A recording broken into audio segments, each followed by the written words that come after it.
নমস্কার বন্ধুরা, আশাদের খোঁজে রান্নাঘরে আপনাদের স্বাগত জানাই। আজ আমি রান্না করব কাতলা মাছ দিয়ে আলু দিয়ে পাতলা ঝোল। তার জন্য উপকরণ নিয়েছি কাতলা মাছ, টমেটো, আলু, আর এখানে পেস্ট করে নেব পেঁয়াজ, আদা, লঙ্কা মিক্সিতে পেস্ট করে নেব। আর এখানে নিয়েছি হলুদ, জিরার গুঁড়ো, ধনের গুঁড়ো আর জিরা ফোড়নের জন্যে। আমি আজকে আর এতে শুকনো লঙ্কা অ্যাড করব না।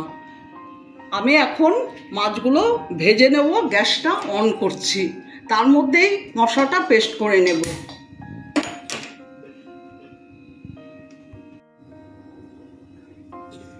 মাছে হলুদ নুন মাখাবো। হলুদ নুন নিয়ে নিচ্ছি।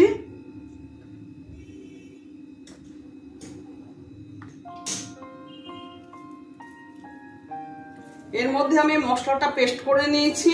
দেখুন কড়া গরম হয়ে গেছে, তেল দিয়ে দেব।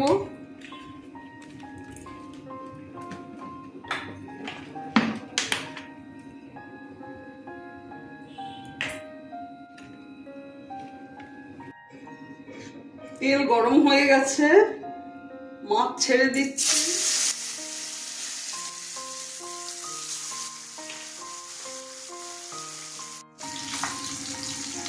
এই মাছগুলো ভাজা হয়ে গেছে, তুলে নিচ্ছি। বাকি মাছগুলো ছেড়ে দিচ্ছি। মাছগুলো ভাজা হয়ে গেছে, সব মাছই ভাজা হয়ে গেছে। এই তেলেই কাঁচা লঙ্কা ফোড়ন দিলাম, জিরে ফোড়ন দিলাম,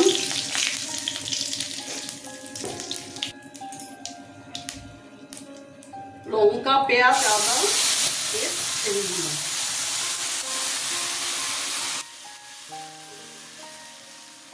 পেঁয়াজটা একটু ভালো করে কষিয়ে নিলাম। এবার টমেটোটা দিয়ে দেবো, স্বাদ মতো নুন দিয়ে দিলাম।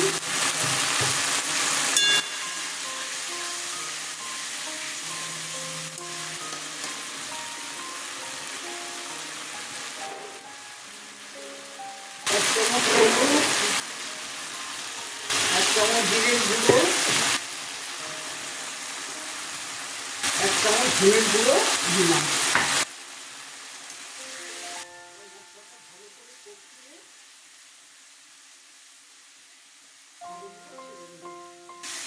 আলুগুলো ছেড়ে দিচ্ছি।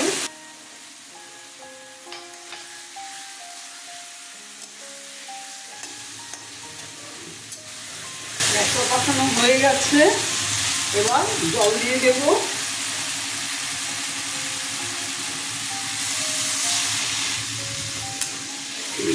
ঝোলটা ফুটলে পরে মাছগুলো দিয়ে দেব। এখন আমি ঢেকে দেব। মিনিট 5 পরে খুলে মাছ দিয়ে দেব।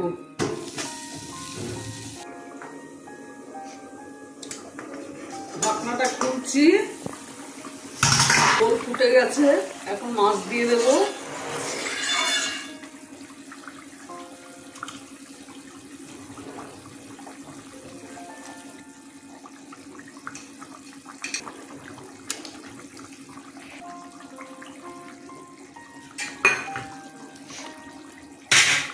কাঁচা লঙ্কা দিয়ে দিলাম।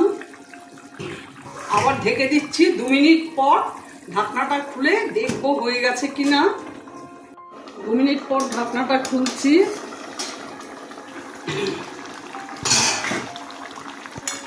মাছের ঝোল হয়ে এসেছে।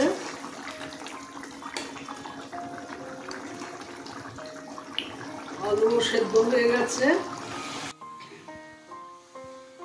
আমার ভিডিওটা যদি ভালো লেগে থাকে একটা লাইক, শেয়ার ও সাবস্ক্রাইব করে দেবেন। নতুন বন্ধুরা অবশ্যই সাবস্ক্রাইব করবেন আর সাথে কমেন্টস দেবেন। আমি এখন এটা নামিয়ে সার্ভ করে দেব। আপনারা ভালো থাকবেন, সুস্থ থাকবেন। ধন্যবাদ।